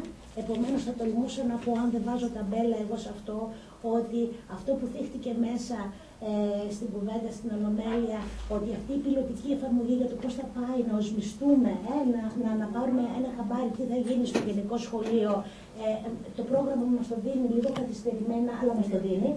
Μπαίνει ένα ερωτηματικό, αν άκουσα καλά, και αυτό που είπε ο Βασίλης στην αρχή, πώς θα συνεχίσει το έργο αυτό. Δεν υπάρχει η πηγή της χρηματοδότησης και άρα ποια θα είναι η πορεία μιας τέτοιας φιλοσοφίας ή μιας τέτοιας καινοτομίας. Θυμίζω μόνο σε αυτό που υπόθηκε, και σωστά νομίζω υπόθηκε σαν προβληματισμός, γιατί όλους μας απασχολεί το πώς θα είναι την επόμενη μέρα. Θυμίζω ότι αυτή τη στιγμή οι περισσότεροι, ίσως πλην εμού, βρίσκεστε εδώ μέσα. Και αυτή η εμπειρία στο πλαίσιο του προγράμματος είναι πάρα πολύ σημαντική, γιατί όπως και να έχει, την παίρνετε μαζί σας και επηρεάζει αναγκαστικά τη δουλειά σας από το πλαίσιο στο οποίο δουλεύετε. Εκείνο τέλος που άκουσα είναι ότι, νομίζω και το είπατε από την πρώτη στιγμή, ότι δεν υπάρχουν πολλές ευκαιρίες να βρεθούν οι συνάδελφοι μεταξύ μας. Γνωρίζεστε πάρα πολύ μεταξύ σας, αλλά το να μαζευτούμε σαν ειδικότητα και να συζητήσουμε γύρω από κοινά θέματα που μας απασχολούν είναι πιο σπάνιο και έχει να γίνει πολλά χρόνια, αν άκουσα καλά. Δεν έχει γίνει ποτέ. Παρ' όλα αυτά, από ό,τι καταλαβαίνω, γιατί πάλι εσείς το θίξατε, έχουν δοθεί ευκαιρίες να βρεθείτε κατά περίπτωση, κατά δράση, κατά πρόγραμμα, και γι' αυτό το λόγο έχετε έτσι μια εικόνα πιθανόν κάποιοι από κάποιους άλλους. Το τελευταίο που θέλω να πω από αυτά που άκουσα είναι ότι μπήκε μια θέση, μια τοποθέτηση από αρκετούς από εσάς, ότι πιθανά να χρειαστεί να ξαναδούμε αυτό που πάμε να κάνουμε ως ΕΔΑΗ και στο πλαίσιο του ρόλου μας, γιατί η εμπειρία και η δυναμική με τις μέχρι τώρα εμπειρίες που έχουμε από τα ΚΕΔΗ, που έχετε από τις δομές σας, που υπηρετείτε, δείχνει ότι ίσως είμαστε έτοιμοι να πάμε ένα βήμα παραπέρα, αν αυτό όλο υποστηριχθεί, και να μην καταλήξουν οι ΕΔΑΗ, να είναι ένα εργαλείο μάλλον, που χρησιμοποιεί διάγνωση, αξιολόγηση, παρέμβαση κλπ. Όπως πιθανά το είχαμε συνηθίσει δεκαετίες πιο πριν. Και άκουσα ότι μπαίνει ένας προβληματισμός, μήπως καταθέσουμε προτάσεις για αυτό μέσα από την εμπειρία μας, τι δομή μπορεί να έχει η ΕΔΑΗ και πού να έχει σημείο αναφοράς και πώς μπορούμε να το πάμε παραπέρα. Δεν ξέρω αν άφησα συναισθήματα, γιατί δεν είμαι καλή στο να μεταφέρω τα συναισθήματα που έφτιαξαμε εδώ σαν ομάδα, αλλά νομίζω ότι έχουμε ένα κοινό πεδίο συμφωνίας, αν μη τι άλλο και όχι χειραγώγηση, για τον προβληματισμό που μπαίνει σε αυτό το καινούργιο που πάμε να κάνουμε. Και αυτό έχει και το ενδιαφέρον, γιατί είναι καινούριο από τη μια, αλλά έχει επίσης και τον προβληματισμό του πειραματισμού και της προσπάθειας και του τι θα αποδώσει. Νομίζετε ότι κάλυψα καταρχήν σε ό,τι άκουσα? Το εισπράττουμε έτσι? Έλα. Να προσθέσω μόνο κάπως. Αυτό που πάμε να κάνουμε συμβαδίζει πλήρως με τις βασικές αρχές της κοινωνικής εργασίας. Ναι. Δηλαδή και αυτό που δεν νομίζω ότι τίθεται θέμα πώς θα παρουσιάσουμε τη δουλειά μας ή που δεν την έχουμε παρουσιάσει. Δηλαδή είναι θέματα που ξέρουν οι κοινωνικοί λειτουργοί να κάνουν και που νομίζω ότι, και αυτός είναι ο τρόπος που νομίζω μας φέρνει εδώ, ότι κατεξοχήν αυτό το πρόγραμμα διευρύνει, όπως πρέπει να διευρύνει, την παρέμβαση, μεγάλη λέξη, τέλος πάντων, τη δουλειά μας με μαθητές και τη σχολική κοινότητα εν γέννη. Νομίζω δηλαδή ότι είναι βασικές μεθοδολογικές αρχές αυτές της κοινωνικής εργασίας που τις ξεχάσαμε ίσως, καθώς είναι ο καθένας στη δομή του, είτε αυτό είναι ΚΕΔΗ με έμφαση στη διάγνωση, είτε είναι ειδικό σχολείο που είναι μόνο τα παιδιά του σχολείου. Υπάρχει και η κοινότητα. Η κοινότητα έξω από το ειδικό σχολείο, γύρω. Και αυτό το δίκτυο που πάμε να κάνουμε είναι κατεξοχήν ο τρόπος που τα σχολικά δίκτυα, που στον νόμο έτσι, νομίζω ότι γράφονται σχολικής δίκτυος, κάπως έτσι, τέλος πάντων. Ναι, υπάρχει μία. Τέλος πάντων, αυτό το δίκτυο είναι το εργαλείο με το οποίο δουλεύουν οι κοινωνικοί λειτουργοί. Δεν μπορεί να δουλεύει σαν κοινωνικός λειτουργός άμα δεν αξιοποιήσει το δίκτυο των υπηρεσιών, των δομών, αλλά και το δίκτυο υποστήριξης κάθε παιδιού. Και ποια είναι η βιβλιογραφία που μιλάει για την ανθεκτικότητα, την ψυχική ανθεκτικότητα των παιδιών σε δύσκολες συνθήκες διαβίωσης και λόγω της οικονομικής κρίσης που πληγήκατε εσείς, τέλος πάντων, μην τα πούμε παραπέρα. Ακριβώς, όλοι μας. Μιλάει για το δίκτυο των ανθρώπων που μπορούν να υποστηρίξουν ένα παιδί. Σε ό,τι μας αφορά, νομίζω ότι αν θέλουμε να κάνουμε σωστά τη δουλειά μας, είναι να επαναεφεύρουμε, να προσδιορίσουμε το ρόλο μας και τις θεωρητικές μας προσεγγίσεις. Και να επανεκκινήσουμε πραγματικά. Η κοινωνική εργασία, νομίζω, στο πλαίσιο αυτού του προγράμματος, ίσως είναι η μόνη ειδικότητα που εναρμονίζεται απόλυτα με τους στόχους. Οι στόχοι της κοινωνικής εργασίας έρχονται σε απόλυτη εναρμόνιση με τους στόχους και τις βασικές αρχές και τη φιλοσοφία του νόμου περί συμπερίληψης, περί ένταξης. Γιατί ουσιαστικά ο κοινωνικός λειτουργός, ο βασικός του ρόλος είναι συμπεριληπτικός. Αυτό. Νομίζω όμως ότι πρέπει να ξεκινήσουμε λίγο την πρώτη δραστηριότητα και δεν ξέρω μήπως χρειαστεί και να. Λιγάκι να δούμε τις διαδικασίες που τι είχαμε εμείς στο νου μας και τι μας προκύπτει εκ των πραγμάτων στη διαδικασία και να αναπροσαρμόσουμε λίγο, γιατί αυτό ίσως συμφωνώ ότι πρέπει να δοθεί, αλλά μήπως πρέπει λιγάκι το χρόνο να δούμε, γιατί έτσι όπως μπήκαν τα θέματα και η πρώτη ανατροφοδότηση που πήραμε από τους ανθρώπους, από τους συναδέλφους, νομίζω ότι λιγάκι πρέπει να δοθεί χρόνος στο ρόλο και σε αυτά. Λοιπόν, πάντα η πρακτική είναι τελείως διαφορετική από τις ασκήσεις του θεάτρου. Όμως ο εκπαιδευτής πάντα προβλέπει. Είναι στην εκπαίδευση λίγο. Ναι. Λοιπόν, καλή συνέχεια. Λοιπόν, να εξηγήσουμε, σας ευχαριστούμε πολύ, να εξηγήσουμε πολύ γρήγορα. Είναι ένα έντυπο και είναι για όλους. Απλά το μοίρασα, έτσι θα φτάσει. Δεν πήρες, μην πεις ότι δεν έχουμε άλλα, να βγάλω από το φάκελό μου. Αχ, συγγνώμη, έχω από το φάκελό μου, ναι. Θα εξηγήσω λίγο τι είναι και θα εξηγήσω ποιο παίρνει στοχοθεσία. Ακούσαμε αρκετά πράγματα μέσα και τα έχουμε στο μυαλό μας σε σχέση με το σχολείο για όλους και την εκπαίδευση της συμπερίληψης. Παρακάτω, σε αυτό το πίνακα υπάρχουν 15 φράσεις, οι οποίες είναι γραμμένες και αφορούν στάσεις σε σχέση με το τι είναι συμπεριληπτική εκπαίδευση, σωστές, λάθος και άλλες στάσεις. Και σας ζητείτε πολύ γρήγορα να χαρακτηρίσετε αυτές τις στάσεις ως προς το βαθμό συμφωνίας σας. Είναι αυθόρμητος ο χαρακτηρισμός και σε καμία περίπτωση αυτός ο χαρακτηρισμός δεν σημαίνει ότι το βλέπετε πρωτότερα εσείς από κάποιον άλλο που το βλέπει με έναν άλλο βαθμό. Αυτό το έντυπο το κρατάτε στα χέρια σας, φυσικά είναι ανώνυμο και δεν χρειάζεται να επιστραφεί και απλά είναι μια μικρή ευκαιρία να κάνουμε μια γέφυρα από αυτό που ακούσαμε σε αυτό που ερχόμαστε να κάνουμε για να δούμε στη συνέχεια το διακριτό μας ρόλο. Και άρα έχουμε ένα 5 λεπτό λίγο να περάσουμε τις προτάσεις και αν χρειαστεί σαν ομάδα να δούμε κάτι, μετά θα το κάνουμε, για να μπορούμε να περάσουμε στο επόμενο μας βήμα. Δεν έχω καταλάβει. Αυτό θα το συμπληρώσουμε τώρα. Τώρα, ναι, δεν θέλουμε συμπεράσματα. Τότε γιατί να απάντηση. Εκείνο που αυτή τη στιγμή ζητάμε είναι περάστε λίγο τις προτάσεις, τσεκάρετε λίγο την προσωπική σας θέση, χωρίς κανένας να θέλει να βγάλει συμπεράσματα ή αυτοτοποθετήσεις. Ναι, δεν καταλαβαίνω γιατί να φάμε αυτά τα 5-10 λεπτά αντί να συζητήσουμε. Ωραία. Μπορούμε να το δούμε σαν ομάδα τότε. Αρκεί να μην κάνουμε Ωραία, πείτε το λοιπόν. Οκ, το αφήνουμε. Να το κάνουμε, να το αφήνουμε. Να το κάνουμε λοιπόν. Έστω μία ανάγνωση μπορώ να είπαμε. Ούτως ή άλλως είναι μία εισαγωγή.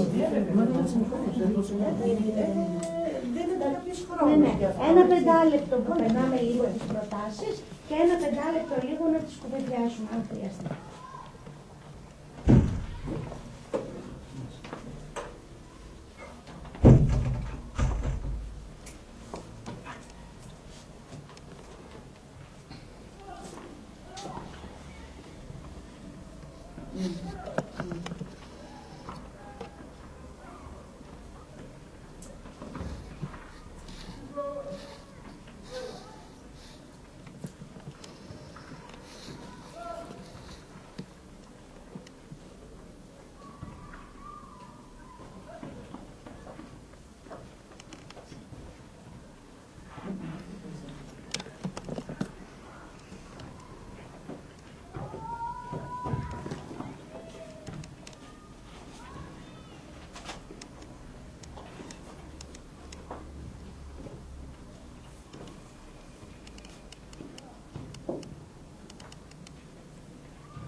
αυτές οι επαφές που μόλις διαβάσατε, που σας προβλημάτισε περισσότερο ή ήταν έξω από το πλαίσιό σας ή σας έκανε εντύπωση, σας δυσκόλεψε ή τέλος πάντων που να ενδιαφέρει από όλες τις υπόλοιπες?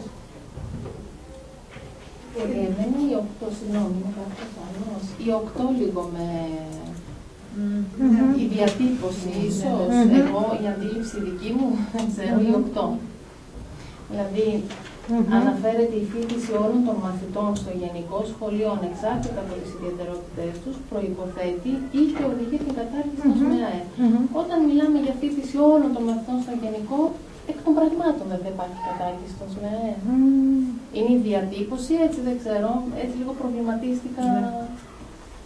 Γιατί εάν η ερώτηση ήταν η φοιτηση των μαθητών που μπορούν να ενταχθούν στο γενικό σχολείο, ανεξάρτητα από τις ιδιαιτερότητες, δεν προϋποθέτει απαραίτητα την κατάρτιση των ΣΜΕΑΕ. Όταν όμως η ερώτηση είναι όλοι οι μαθητές, ποιος μένει για τις ΜΕΑΕ, ας πούμε, οπότε εξορισμού. Πολύ ωραία. Λίγο γι' αυτό. Γενικά η φοιτηση των εγώ έχω να πω να προτείνω ότι πέρα από το πώς βεβαίως αφέστατα και θα συνδράμω σε αυτή την περίπτωση και οτιδήποτε άλλο, αλλά θα έχω να σας προτείνω και μία άλλη συνεργασία. Για ένα δεύτερο επίπεδο. Τονίζοντας όμως τη διάσταση. Σαφέστατα ως δεν είναι. Εντάξει. Εγώ θα ξαναπώ όμως ούτε καν η ΕΔΑΗ έχει να ανακατευτεί με τα κάτω. Το λέω γιατί αυτό είναι ο τύπος του νόμου. Και εγώ θέλω να πάμε παρακάτω, αλλά ούτε και η ΕΔΑΗ δεν μπορεί να πάει παρακάτω ακόμα. Απλά για να μην... Να το διαβάσει. Η πρόληψη δεν αφορά την περίπτωση. Αυτομάτως η πρόληψη αφορά έναν πληθυσμό που δεν είναι αυτή τη στιγμή, δεν έχει ζήσει στην παθογένεια. Άρα γιατί πρόληψη, πώς θα κάνει πρόληψη η ΕΔΑΗ μόνο με την περίπτωση? Αυτό φαντάζομαι... είναι το potential που έχει η ειδικότητα. Εγώ θα ήθελα να πει αυτό. Όχι αυτό το οποίο δίνεται τώρα. Είναι το potential στο πρώτο σχολείο. Εγώ νομίζω ήταν καλό να είναι τώρα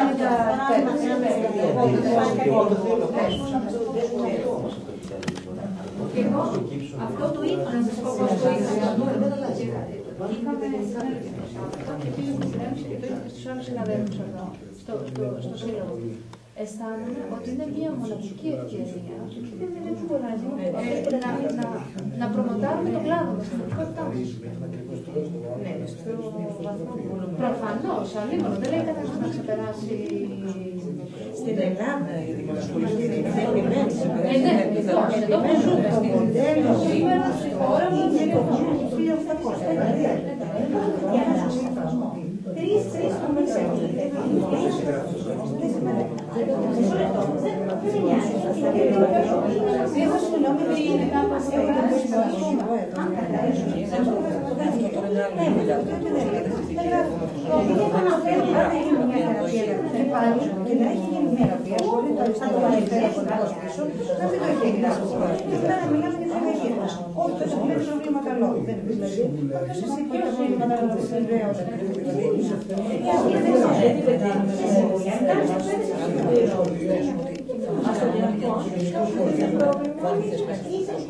Το ξέρεις ότι είναι καταρχάς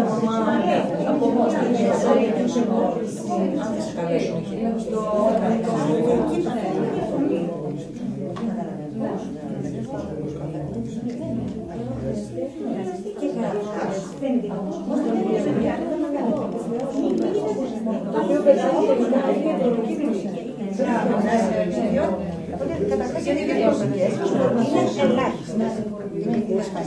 Είναι ελάχιστες.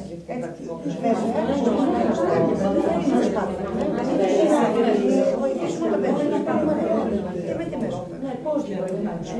Πώς θα βάλουμε το πράγμα επειδή το βρίσκεται στην Ελλάδα. Επειδή εσύ κλινικά δεν μπορείς να μιλάς για την οποία και το αρμόδιο δεν μπορεί. Πιστεύετε να άλλες πάρεις στο τελευταίο. Βέβαια, τα παιδιά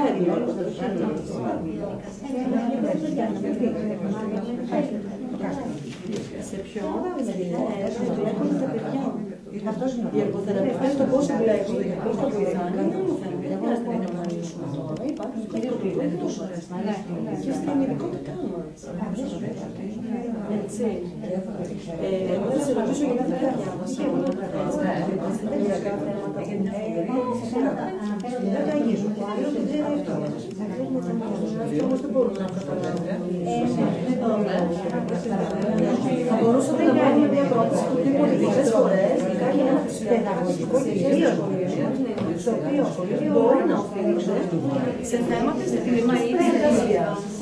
Εκεί υπάρχει επεξεργασία, γιατί είναι πιο συγκεκριμένο κομμάτι. Η επεξεργασία δεν έχει την θέση μέσα. Είναι κομμάτι της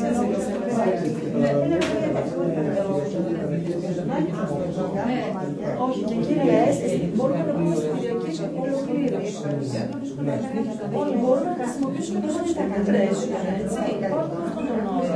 Και ότι με κάποιες αισθητηριακές δίαιτες, κολπάκια, παύλα κολπάκια, πρακτικά, μπορούν να επίσης να κατευθύνουν στον κοινό. Είναι στόχος στα δύο, στόχος στα 7. Στόχος προς το ζωή. Δηλαδή κάπως έτσι να το βάλεις αυτό. Δεν είναι το κομμάτι στο γενικό σχολείο. Έτσι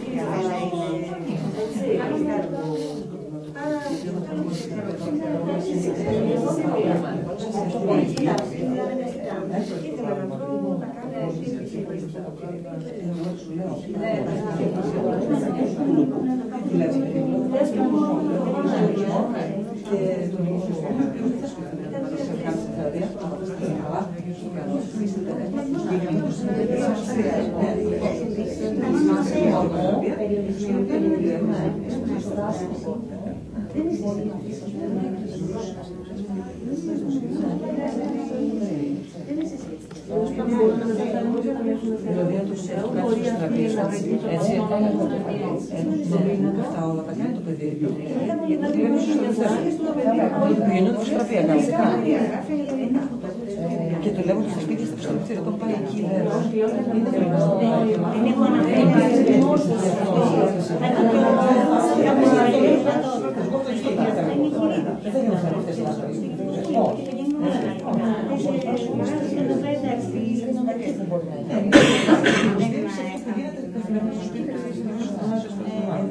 Να πεις πώς θα βοηθήσει, θα κάνει το διοικητής.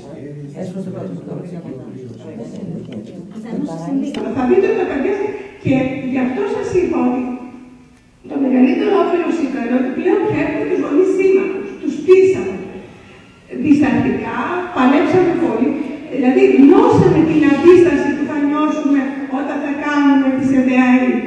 Την νιώσαμε και από τους εκπαιδευτικούς, από τους γονείς, από όλους.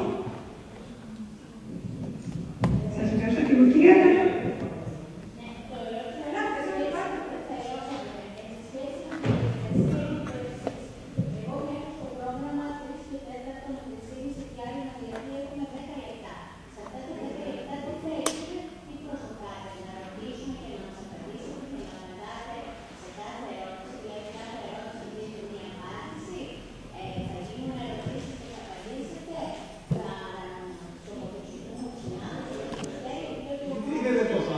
Κυρία Ταλιόπουλου.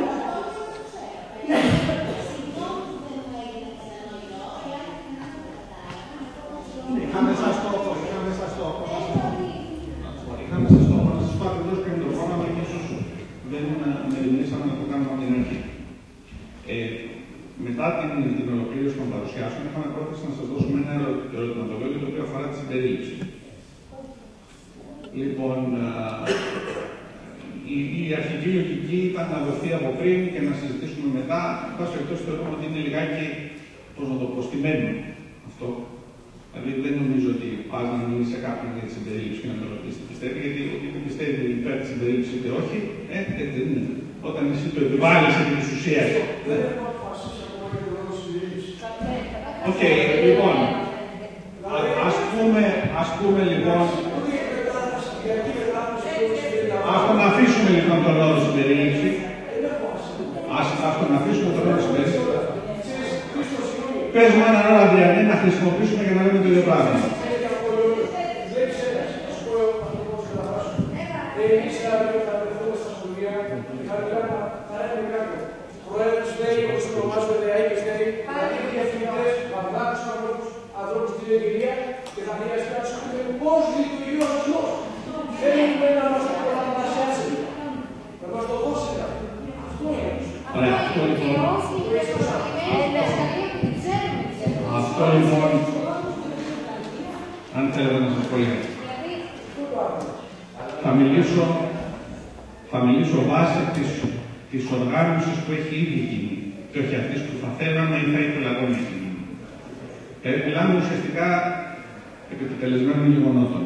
Η αυριανή παρουσίαση έχει να κάνει, έχει μελέτες περίπτωσης.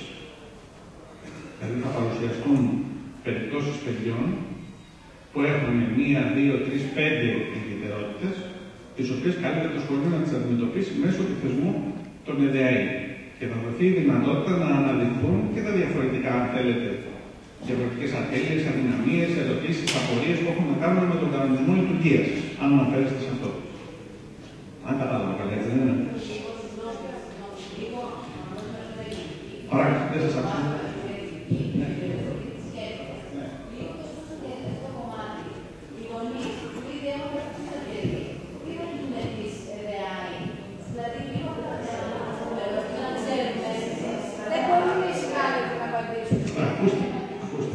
Για να είναι αυτή η διαδικασία χρήσιμη, εγώ είμαι διατεθειμένος να ακούσω όλες τις ερωτήσεις, γιατί εδώ δεν ήρθαμε για να αλλάξουμε ανθρώπους οι οποίοι έχουν πολύ μεγάλη εμπειρία και κατάρτιση.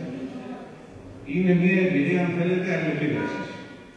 Εγώ αυτό το οποίο θα ήθελα και νομίζω θα είναι χρήσιμο, αν θέλετε, και για τη συνέχεια του θεσμού, γιατί κακά τα ψέματα με 2 ημέρες κουβέντας δεν μπορεί να υποστηρίξει σε ένα θεσμό ο οποίος θέλει να είναι βιώσιμος, έτσι δεν είναι. Δεν νομίζω ότι αυτά πατάται κανένας. Για να μπορέσουμε όμως να βοηθήσουμε όσο μπορούμε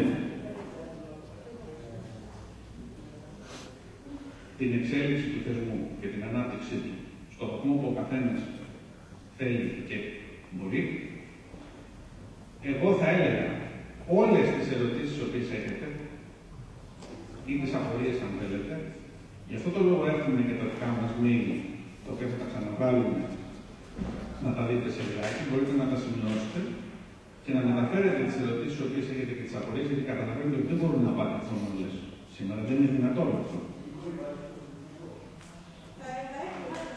Θα υπάρξει υποστηρικτικό υλικό, η πρόθεση του ΙΕΠ έχει κάνει ήδη προκήρυξη και θα υπάρξει υποστηρικτικό υλικό για τα σχολεία, για να μπορέσουν να λειτουργήσουν λίγο πιο ομαλά. Θα μιλήσουμε αύριο. Ένα τέταρτο ακόμα. Ναι, υπάρχει μια παρουσίαση αύριο που αφορά αποκλειστικά τα εργαλεία. Λοιπόν, κατανοούμε το θέμα, κύριε Μιανέ. Αυτό που θέλουμε είναι να στηρίξουμε όσο το δυνατόν αυτή την καινοτομία στην εκπαίδευση, πείθοντας τους εκπαιδευτικούς, κυρίως τους διευθυντές, να αλλάξουν τρόπο. Να αλλάξουν τρόπο στο πώς σκέφτονται, το πώς βλέπουν. Είναι δύσκολο αυτό το κομμάτι. Τα στερεότυπα και οι νοοτροπίες είναι το τελευταίο πράγμα που αλλάζει. Όμως θα κάνουμε την αρχή. Θα κάνουμε την αρχή στο διαφορετικό. Θα έχουμε αντιστάσεις από τους διευθυντές. Θα έχουμε αντιστάσεις από τους εκπαιδευτικούς, από τις ειδικότητες. Όμως, όταν σιγά σιγά ο θεσμός αρχίσει και αποσυμφορεί τα κερδί και βλέπουν οι γονείς, αυτό το παράδειγμα τη διαφοροποιημένη δασκαλία που σας έδειξε, ουσιαστικά τι ήταν ένα θέμα ότι όλες οι αντιστάσεις μπορούν να καμφθούν αν πιστεύουμε σε αυτό που κάνουμε, εάν το παλέψουμε και μπορούμε να το κερδίσουμε. Όσο αφορά αυτό που είπατε για τα κερδί, ναι.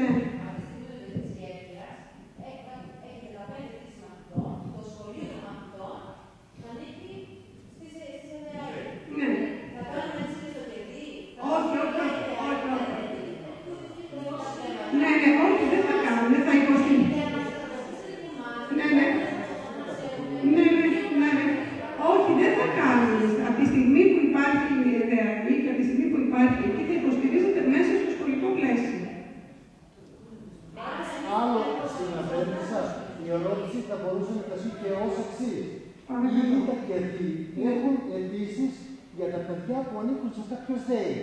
Το ερώτημα των γιατί είναι, θα δώσουμε πίσω τις αιτήσεις. Καταλάβατε.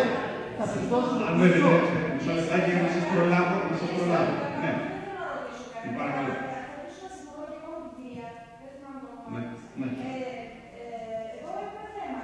Είναι ερωτήματα σοβαρά που αφορούν όλους μας. Στο τέλος του θέματος θα δούμε και να μην απαντηθεί τώρα. Εγώ θα σας έλεγα, επειδή ήδη έχουν αθροιστεί αρκετά σημαντικά ερωτήματα. Όχι, δεν μπορώ. Δεν μπορώ να σας απαντήσω.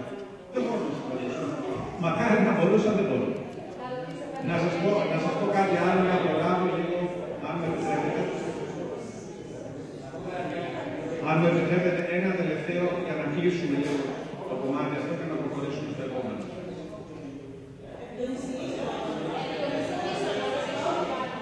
Επειδή δεν έχουμε πολύ χρόνο. Υπάρχει κάποιος ο οποίος μπορεί να μας κάνει μια ερώτηση την οποία δεν είναι σίγουρο ότι μπορούμε να απαντήσουμε.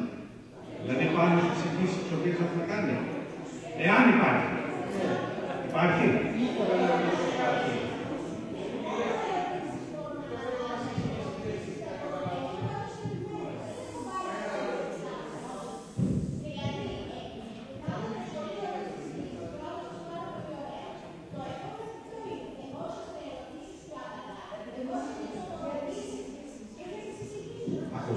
Όχι, νομίζω ότι είμαι ασαφής. Δεν ξέρω αν μπορώ να είμαι σαφέστερος. Αν έχετε κάποιες ερωτήσεις πάνω στις εγγύσεις, πολύ ευχαριστώ.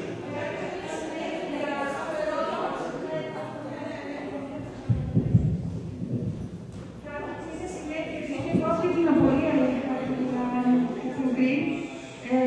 σχετικά με το πώς εφαρμόσατε διαφοροποιημένη στην τάξη αυτό που κάνατε το πείραμα.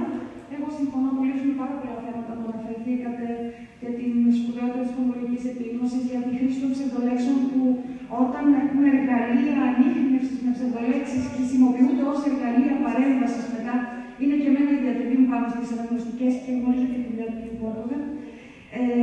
Ήθελα επίσης να συμπληρώσετε, αν σας είναι εύκολο, επειδή είπατε 8,5 με 9 και 10, εμένα με ενδιαφέρει σαν πείραμα να το κάνω και σε κάποιες δικές μου τάξεις, γιατί είναι σε μια πολύ δύσκολη περιοχή η σχολική σύγκλος.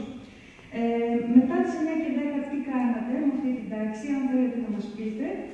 Και κάτι να παρατηρήσω, ότι οι διαγνώσεις, και αναφέρθηκε και ο κ. Καρούπακας αυτό, τον ΚΕΔΗ, είναι χρήσιμες όταν ζει κανείς στη Λάρισα, στην Αθήνα, στη Θεσσαλονίκη, όταν ζει στο Λιβάδιο Ολύμπου, λέω στους εκπαιδευτικούς που επιβλέπω και καθοδηγώ, δεν μας βοηθούν καθόλου. Εκεί πρέπει ο δάσκαλος να πάρει τα ενία και χρειαζόμαστε δασκάλους, αν παρατηρήσει και σαν πρόταση, χρειαζόμαστε δασκάλους γενικής αγωγής πολύ καλά εκπαιδευμένους σε θέματα ειδικής. Αυτό είναι ένα θέμα που πρέπει να το δείτε το πηγή. Συμφωνώ απόλυτα μαζί σας. Θέλουμε δασκάλους γενικής αγωγής εκπαιδευμένους στην ειδική αγωγή, γιατί η ειδική αγωγή είναι μέσα στις σχολικές τάξεις. Συμφωνώ απόλυτα. Τι κάνουμε, να σας απαντήσω τι κάνουμε μετά. 9 και 10, 9 και 4, μετά κάνουμε γραφοκινητικές ασκήσεις, δεν κάνουμε ανάγνωση. Στην αρχή παίζαμε, ασχολούνται με άλλες δραστηριότητες, σιγά σιγά όταν άρχισαν να πάρουν λίγο τον κώδικα, τους δίνουμε δικές μας ασκήσεις και κάνουμε και μετά κάνουμε άλλες. Ανάπτυξη ακολουθούσαν το πρόγραμμα κανονικά. Τη διαφοροποίηση την κάναμε, το πείραμα το κάναμε στη φωνολογική επίγνωση στην ανάγνωση, το πρώτο βίωρο. Τακτοποιούσαν, κάναμε παιχνίδια τέτοια ρόλων, παίζαμε με πλαστελίνη, άλλες δεξιότητες. Και είχαμε και πολύ καλή προσαρμογή από το νηπιαγωγείο στο δημοτικό.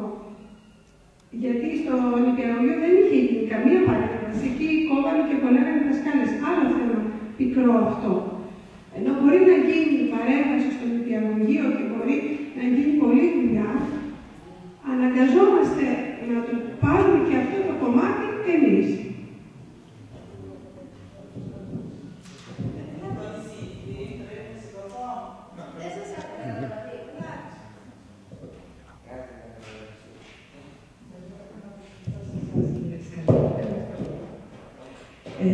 Αναφερθήκατε στο δικό σας παράδειγμα στην τοποποίηση μιας συμπεριφοράς αυτή που μπορεί να είναι μαθητή συμπεριφορά και στο μαθησιακό τομέα. Όμως, για να μπορέσουμε, είπαμε για να κάνουμε την παρέμβαση, πρέπει πρώτα να κάνουμε μια καταγραφή. Και πιστεύω ότι η καταγραφή για να γίνει απαιτεί παρατήρηση. Πολύ καλή παρατήρηση. Και είπαμε ότι αυτό είναι πολύ καλό να γίνει από το βάθρο τη τάξη. Δεν ξέρω πόσο εφικτό είναι ή αν μπορείτε να μας βοηθήσετε. Ξέρω ότι θα μπορούσε να γίνει σε επίπεδο παράλληλη στήριξη με εκπαιδευτικό τη τάξη. Ήταν πολύ πιο εύκολο ή αν μπορούσε να πει ο δάσκαλος του τμήματος ένταξης. Αλλά για τον εκπαιδευτικό τη γενική αγωγή, που δεν είναι καλά εκπαιδευμένο σε θέματα ειδική αγωγή, διαφοροποίηση και όλα αυτά, θεωρώ ότι είναι ένα πολύ δύσκολο κομμάτι. Και.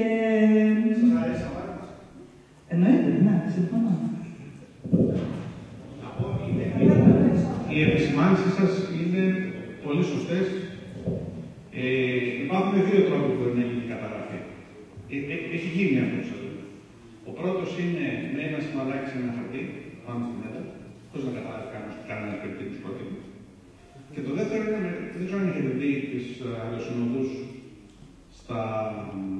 στα αεροσκάφη, όταν πριν απογειωθεί το αεροπλάνο, περνάνε και πατάνε ένα κουμπάκι. Ένας πολύ μετρητής είναι ο Πάνθος, που κάνει ένα επόδιο πρώτο με στο εμπόριο. Ο οποίος κάθε φορά που μετράτε κάτι, πατάτε να το πει.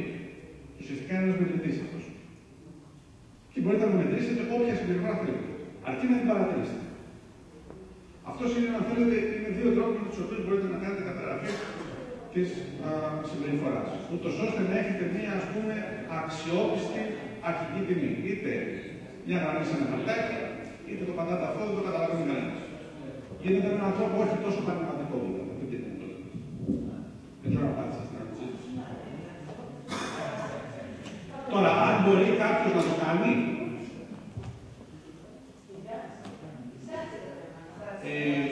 εδώ, να σας πω την αλήθεια, εγώ θεωρώ ότι αυτό που φύγετε εσείς είναι πιο σημαντικό πρόβλημα με τη διαδικασία. Αυτή είναι η ουσία. Αυτό που λέω. Γιατί η διαδικασία, μπορώ να σας αναφέρω θεσμούς, οι οποίοι λειτουργήσανε άψογα διαδικαστικά. Άψογα. Και δεν θέλω να αναφέρω αυτούς. Οι οποίοι στην πραγματικότητα δεν ήταν θεσμοί ότι υποσφέρουν. Λοιπόν, η διαδικασία είναι καλό πράγμα, σαν να χρησιμοποιούν σαν μπούσουλα. Καμιά φορά είναι λίγο σαν τις διαγνωστικές ταμπέλες. Αν μείνουμε πολύ σε αυτές, στο τότε δεν κάνουμε τίποτα. Δηλαδή, όπως και οι διαγνωστικές ταμπέλες είναι ένα σημείο κίνησης για να πάμε παρακάτω, και πολύ σωστά λένε κάποιοι ότι δεν μπορούμε να δίνουμε διαγνώσεις στις ταμπέλες. Συμφωνώ, είναι ένα σημείο κίνησης. Ένα. Θα πάμε παρακάτω με τα πράγματα μας εδώ. Και το πρόβλημα είναι η διαδικασία. Δεν μπορούμε να καθόμαστε συνέχεια πάνω στη διαδικασία. Γιατί έχουμε δει και έχουμε δει θεσμούς οι οποίοι λειτουργούν βάσει διαδικασιών και στο τέλος ίσως να μην κάνουμε το οποίο θα έπρεπε να κάνουμε, το οποίο είχαμε οριστεί για να κάνουμε. Εγώ δεν έχω να πω κάτι άλλο. Αν θέλει και κάποιος να πει κάτι.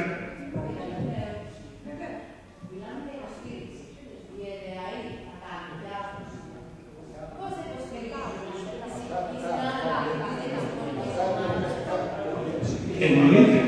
Ακούστε. Απλά πράγματα.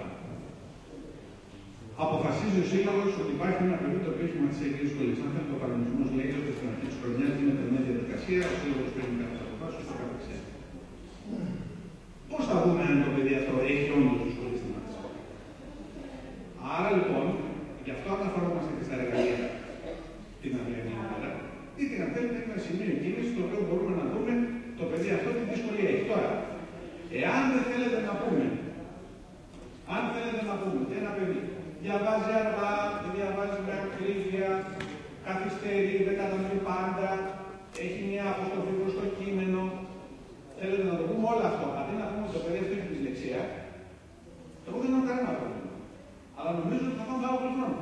Όχι μόνο αυτό, αλλά υπάρχει.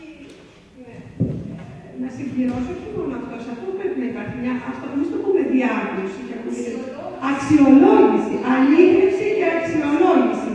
Δηλαδή, πώς θα κάνουμε κι εμείς, στο παράδειγμα που σας έδωσα, αξιολόγηση κάνουμε.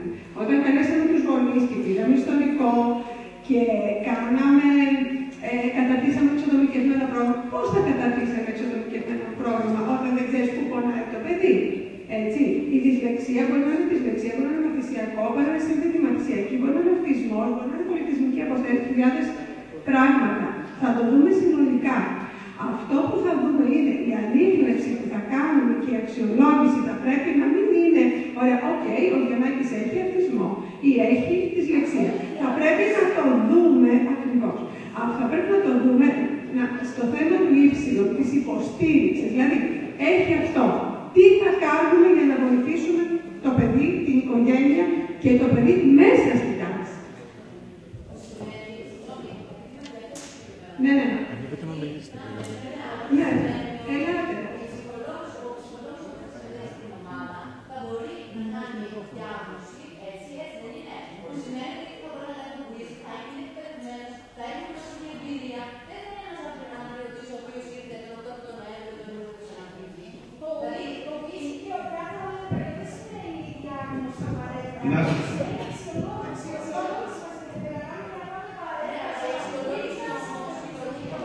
Αν μου επιτρέπετε για να τελειώσουμε,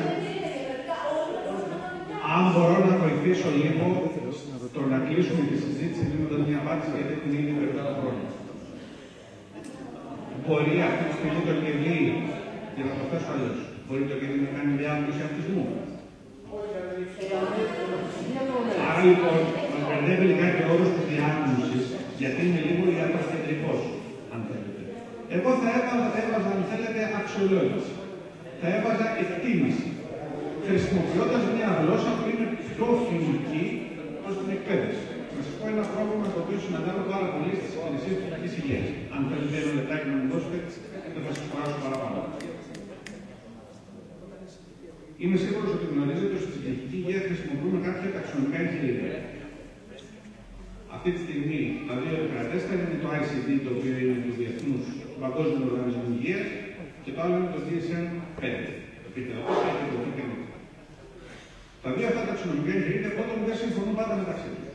Έχουν κάποια διάσταση στον τρόπο με τον οποίο χειρίζονται κάποιες διαταραχές. Πάνω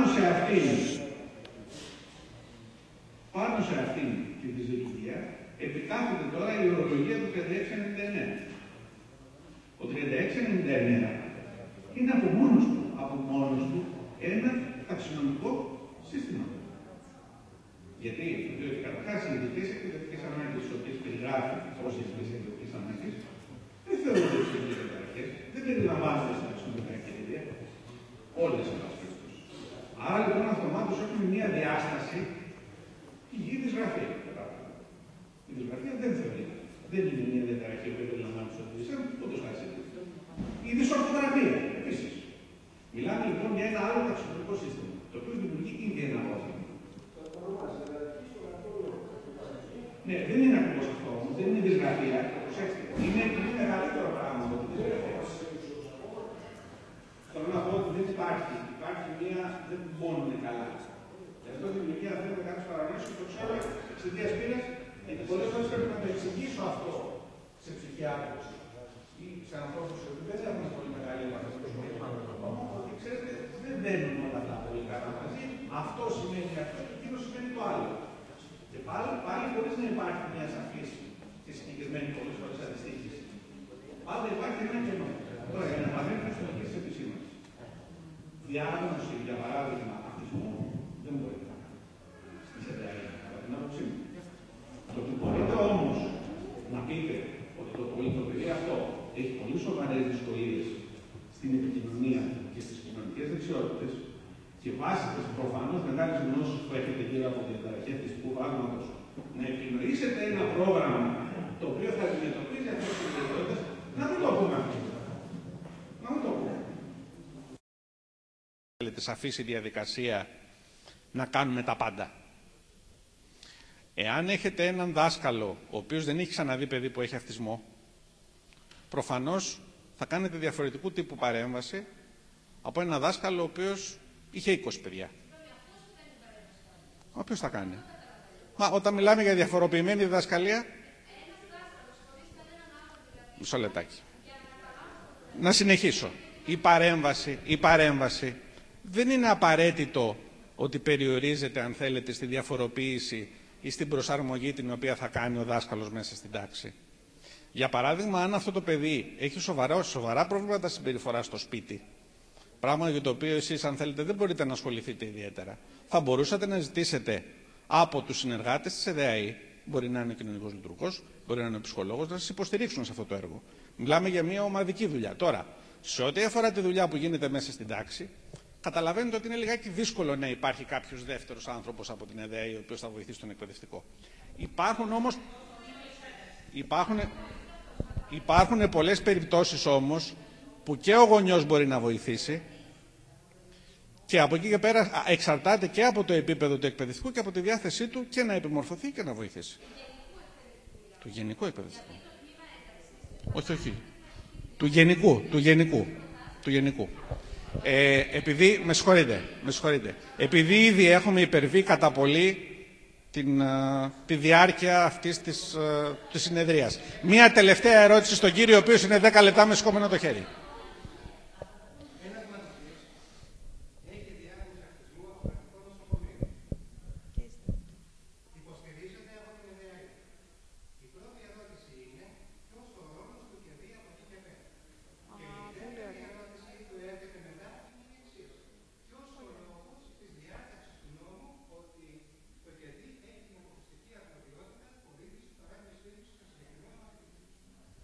Για το δεύτερο, εγώ δεν ξέρω να σας απαντήσω.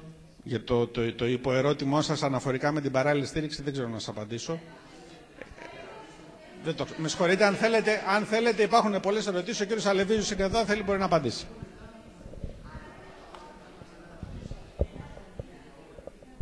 Λοιπόν, ο μαθητής είναι με αυτισμό.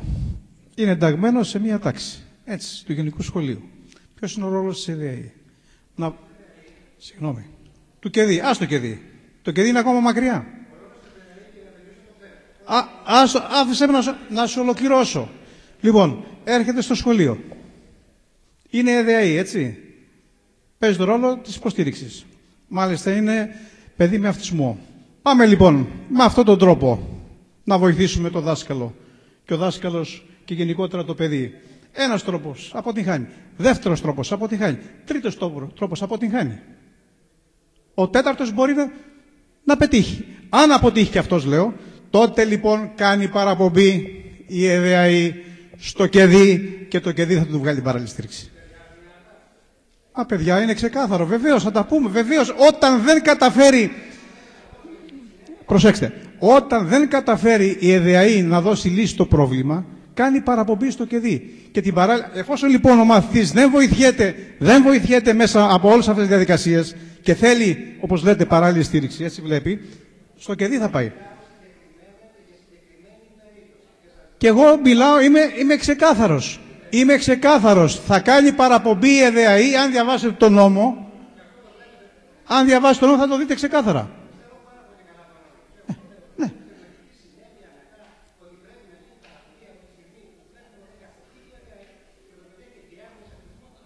Έχει διάγνωση. Τι σημαίνει αυτισμός? Ο αυτισμός μπορεί να είναι λειτουργικός. Μπορεί με μία-δύο αλλαγή τρόπου, ας πούμε, εκπαιδευτικού προγράμματος να προσαρμοστεί, να βοηθηθεί. Εάν παρά το ένα, παρά το άλλο, παρά το παράλληλο δεν βοηθηθεί,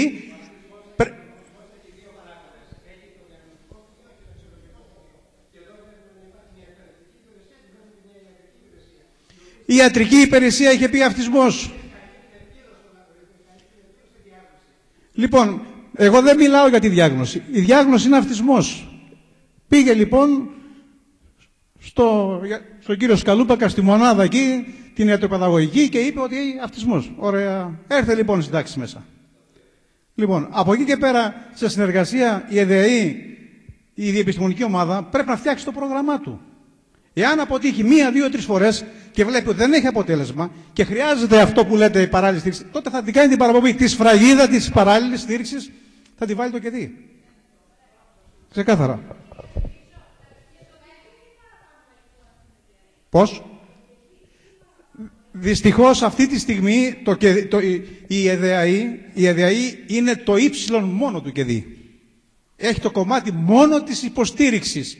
Ούτε από τον νόμο, όπως βλέπετε, ούτε έχει το δικαίωμα να προτείνει σε ποια βαθμίδα θα πάει, αν πάει στο τμήμα ένταξης, ή να δώσει παράλληλη στήριξη. Όταν λέει κλπ. Δεν μπορέσει να φέρει αποτέλεσμα, ο φάκελος του μαθητή στο ΚΕΔΗ για περαιτέρω διερεύνηση. Βεβαίως, ενδεχομένως να αξιολογηθεί, βεβαίως. Βεβαίως, μπορεί να. Βεβαίως, επιπρόσθετες. Ξεχάστε. Δεν υπάρχει διάγνωση με την έννοια που κάνει το ΚΕΔΗ στην ΕΔΑΗ. Ξεχάστε τη διάγνωση. Βγάλετε το. Η ΕΔΑΗ δεν είναι ένα μικρό ΚΕΔΗ που κάνει διαγνώσεις του τύπου ΚΕΔΗ. Δεν κάνει διαφοροδιάγνωση. Επειδή θα μπουν αυτά τα θέματα και πρέπει να τα ακούσουν όλοι και πρέπει να πας σε διάλειμμα τελευταίο.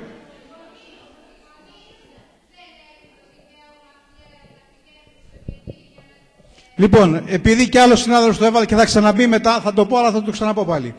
Όπου είναι συγκροτημένη, όπου έχει συσταθεί ΕΔΑΗ, δεν μπορεί, αυτό λέει ο νόμος, δεν μπορεί ο γονιός να απευθυνθεί στο ΚΕΔΗ. Θα περάσει από τη διαδικασία αυτή την υποστηρικτική της ΕΔΑΗ και αν η ΕΔΑΗ δει ότι δεν μπορεί να τα βγάλει πέρα, να το πω απλά, κάνει πρόταση. Ο γονιός όπου έχει συσταθεί ΕΔΑΗ δεν μπορεί να κάνει έτοιμα στο ΚΕΔΗ.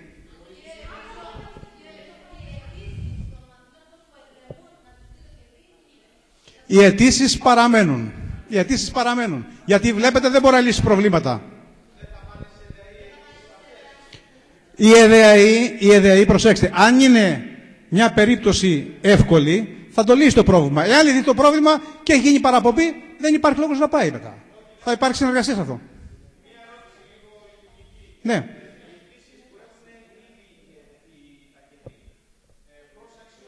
Ναι.